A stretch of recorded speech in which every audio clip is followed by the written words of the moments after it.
अस्सलामुअलैकुम। आज की मेरी ये वीडियो दो सच्चे वाकयात पर मबनी है। पहला सच्चा वाकया मेरे सब्सक्राइबर और व्यूअर चेतन भारद्वाज ने इंडिया से भेजा है, जो कि उनके नाना के साथ पेश आया है। तो चलिए सुनते हैं उन्हीं की जुबानी। मेरा नाम चेतन भारद्वाज है। मेरे नाना श्री केदारनाथ गोस्वामी का नाम हिसार शहर के बिरखवाला मोहल्ले में बहुत था। वो दम दरूद किया करते थे। अगर किसी को कोई परेशानी लाहक होती तो वो मेरे नाना के पास आते थे। मेरे नाना उर्दू के और दूसरे कलामों के अच्छे जानकार थे। उन्होंने कई जिन्नातों का साया लोगों से उतारा था। उसी बिरखवाला मोहल्ले में सामने एक हवेली थी। उस हवेली को सारे लोग नूरा कहते थे, पर उसका पूरा नाम नूरा खान साहिब था। शायद नूरा खान उस हवेली के मालिक थे जो बंटवारे के बाद पाकिस्तान चले गए थे। हवेली तो थोड़ी पुरानी थी, पर वो बहुत मजबूत हवेली थी। उस हवेली के मालिक का नाम राजू था। दरअसल हिंदुस्तान और पाकिस्तान के बंटवारे के बाद जब राजू का परिवार हिंदुस्तान आया तो उन्हें वो हवेली सरकार की तरफ से अलॉट की गई थी, क्योंकि पाकिस्तान में उनका एक बहुत अच्छा कारोबार और जमीन जायदाद थी। मेरे नाना भी पाकिस्तान से ही बंटवारे के बाद हिंदुस्तान आए थे और उसी शहर में आबाद हुए। राजू और उनके परिवार को अभी उस हवेली में आए चंद माह ही हुए थे कि उनकी जिंदगी में कुछ ऐसे वाकयात हुए कि उन्हें मेरे नाना की मदद दरकार हुई। एक दिन उनकी दादी माँ मेरे नाना के पास आई और उन्हें अपनी तकलीफ बयान की। वो मेरे नाना को बताने लगी कि उनकी हवेली की ऊपरी मंजिल की सफाई करके उन्होंने उसे रहने लायक बना लिया था। अभी वो ऊपरी मंजिल में सामान रखने का सोच ही रहे थे कि उस रात जो वाकया हुआ उसने उनकी जिंदगी ही बदल दी। जब वो सब लोग रात को दिन भर के काम से थकावट की वजह से जल्दी सो गए तो उसी रात के दूसरे पहर में उनके कानों में कुछ अजीबोगरीब आवाजें आईं। जिस मोहल्ले में वो रहते थे वो तकरीबन सुनसान ही होता था। इस वजह से उन तेज आवाजों को सुनकर वो सब डर गए। दरअसल वो आवाजें घुंघरों की थीं, जैसे किसी महफिल में कोई रकासा नाच रही हो और उसकी तारीफ में वाह वाह की जा रही हो। पूरा परिवार पसीने से नहा चुका था, पर वो चुपचाप लेटे रहे। सुबह हुई तो सब कुछ पहले जैसा ही था। राजू और उनके घर के मर्द जब अगली सुबह ऊपरी मंजिल पर गए तो उन्होंने वहां जो देखा उसे देखकर उनकी आंखें फटी की फटी रह गई। उन्होंने देखा कि ऊपरी मंजिल, जिसमें 2 कमरे और सामने बहुत बड़ा आंगन था, कमरे तो बंद थे लेकिन आंगन में चांदी के पीकदान, घुंघरू और गजरे पड़े हुए थे। फूलों के हार चारों तरफ बिखरे पड़े हुए थे। इतना सब सामान देखकर उन्होंने सोचा कि ये सब हम रख लेते हैं ताकि इस गुर्बत के दौर में कुछ माली इमदाद हासिल हो जाए। सो उन्होंने वो सब सामान उठाया और नीचे चले आए। घर की खवातीनों को भेजकर ऊपरी मंजिल की दोबारा से सफाई करवाई गई। रात जब वो परिवार सोया तो पिछली रात की तरह दूसरे पहर में फिर यही आवाजें आना शुरू हो गई। इस बार राजू से ना रहा गया और वो सीढ़ियों की तरफ बढ़ गया। अभी उसने कुछ सीढ़ियां चढ़ी ही थी कि छुप कर जो देखा उसे देखकर उसके पूरे बदन में खौफ की लहर दौड़ गई। उसने देखा कि 2 रकासाएं सुर्ख जोड़े में मदहोश होकर नाच रही हैं और कुछ नवाब जैसे दिखने वाले लोग उनके सामने बैठे हुए हैं और वाह वाह कर रहे हैं, और साथ ही उन लड़कियों के ऊपर गजरे फेंक रहे हैं। उन लड़कियों के नाचते हुए घुंघरों की आवाज ऐसी थी कि जिससे कान फटे जा रहे थे। ये सब मंजर देखकर तो राजू के होश ही उड़ गए।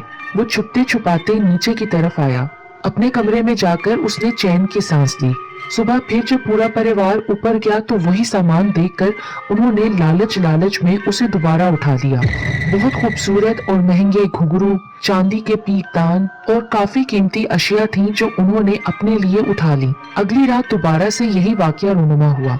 राजू की एक छोटी बेटी जो कि 16 से 17 उम्र की थी, रात के वक्त उसको बाथरूम जाना पड़ा। उनका बाथरूम बरामदा पार करके एक कमरे के पीछे था।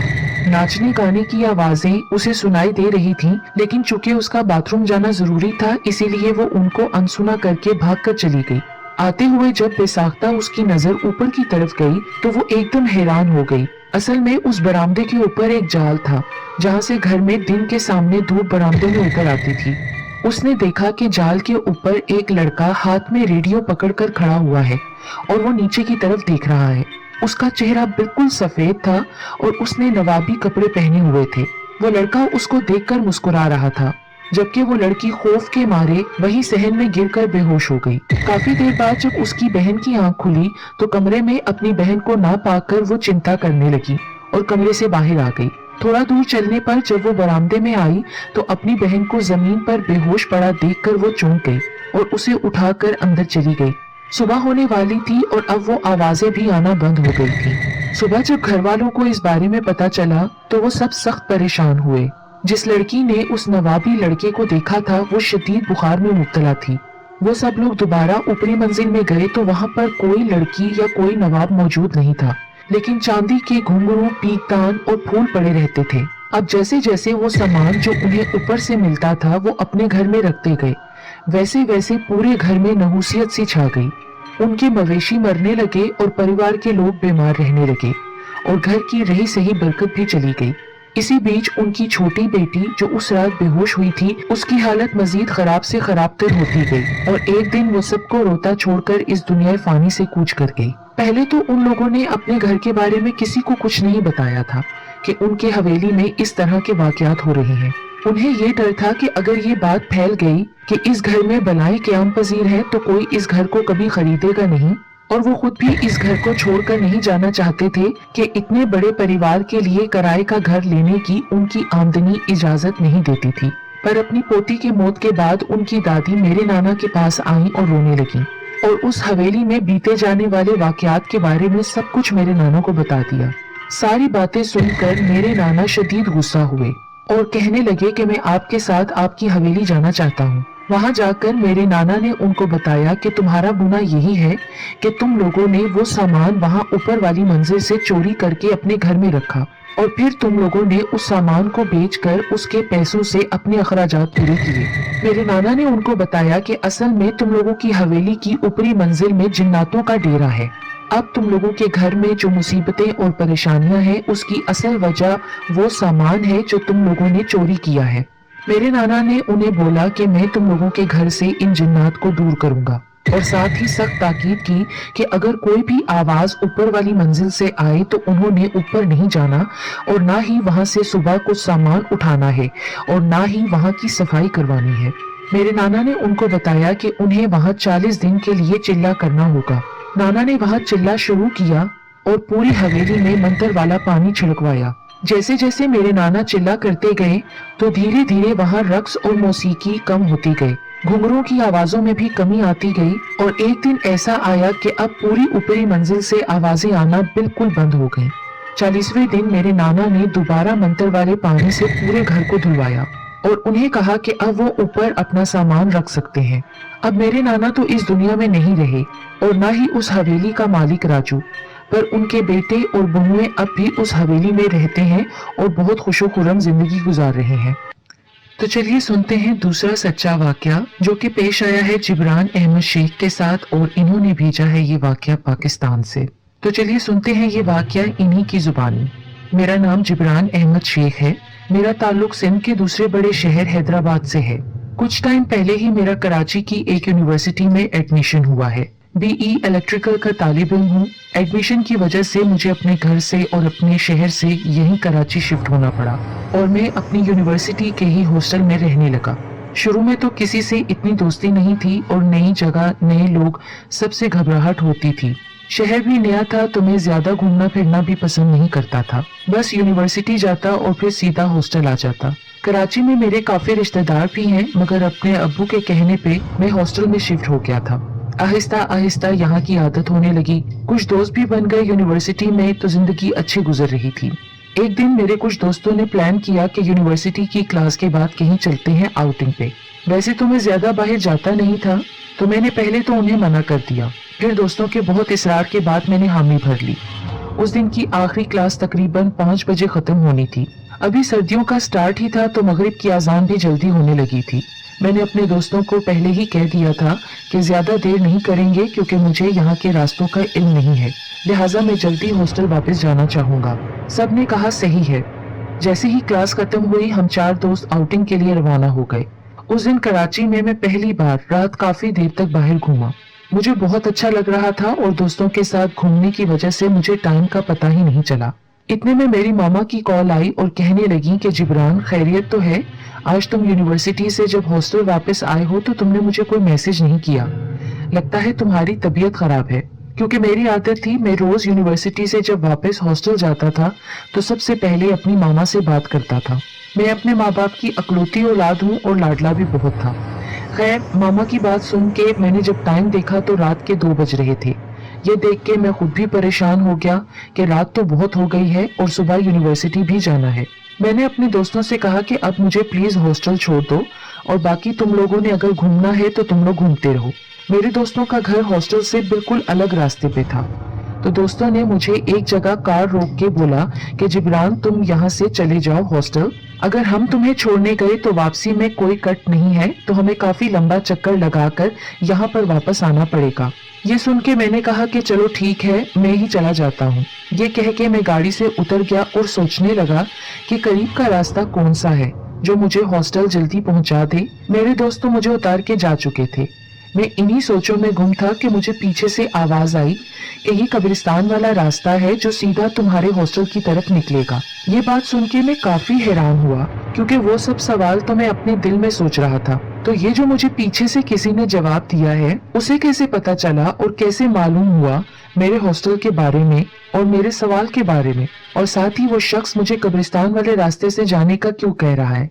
ये सब चीजें सोचते हुए मैंने पीछे पलट के देखा तो मैं हैरान हो गया कि वो इंसान तो मेरे अपना दोस्त है जो 5 मिनट पहले ही मुझे छोड़ के गया था। उसे देखते ही मैंने कहा, यार तू तो चला गया था, तो वापस क्यों आ गया? तो वो मुझसे कहने लगा कि वो साजिद और कामरान ने कहा है कि जिब्रान अकेला जा रहा है, तो एक काम कर, तू इसके साथ चला जा। उसे यहाँ के रास्ते सही से मालूम भी नहीं है। तो इसलिए मैं कार से उतर गया। अब एक काम करते हैं, ये कब्रिस्तान वाले रास्ते से चलते हैं। सुबह यूनिवर्सिटी भी तो जाना है। मैं तुम्हारे साथ ही वहां से चला जाऊंगा और आज रात में तुम्हारे हॉस्टल में ही रुकूंगा। ये बातें सुनकर तो मैंने सुकून का सांस लिया। अब मैं और मेरा वो दोस्त बातें करते करते जा रहे थे। इतने में मैंने उसे बोला कि यार तुम तो अब मेरे साथ जा रहे हो, रात भी काफी है, एक काम करते हैं, कब्रिस्तान वाले रास्ते से नहीं चलते, दूसरे रास्ते से चलते हैं। थोड़ा सा लंबा तो हो जाएगा क्योंकि मेरी मामा मुझे मना करती हैं ऐसी जगहों से जाने से। तो वो हंसते हुए कहने लगा, अबे तू लड़का होके डरता है क्या और इन सब बातों पे यकीन भी करता है? यहीं से चलते हैं, जल्दी पहुंच जाएंगे। हम 2 हैं तो फिर डरना किस बात का। ये सुन के मैं चुप होके चलने लगा। आगे चलते चलते मैंने एक चीज नोट की कि वो मुझसे थोड़ा फासले पर चल रहा था।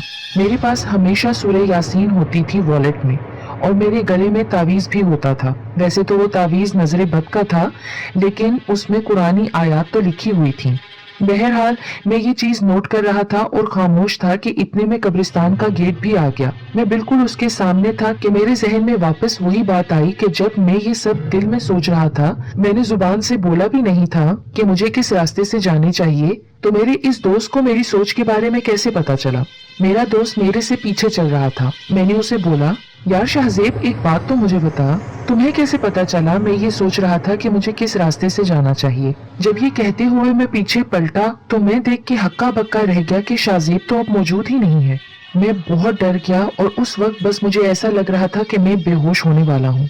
उसी लम्हे मुझे कब्रिस्तान के अंदर से आवाज आई कि जिब्रान, मैं तो अंदर आ गया हूँ, तू कहाँ रह गया है? जल्दी आ जा, हॉस्टल भी जाना है। ये चीज सुनकर तो मैं वहाँ से उल्टे पांव भागा और ये आवाज मुझे कब्रिस्तान से तकरीबन 1 किलोमीटर दूर तक आती रही कि जिब्रान वापस आ जा, कहाँ जा रहा है? और बस मैं भागते भागते जब थक गया तो गिर गया और शायद बेहोश ही हो गया।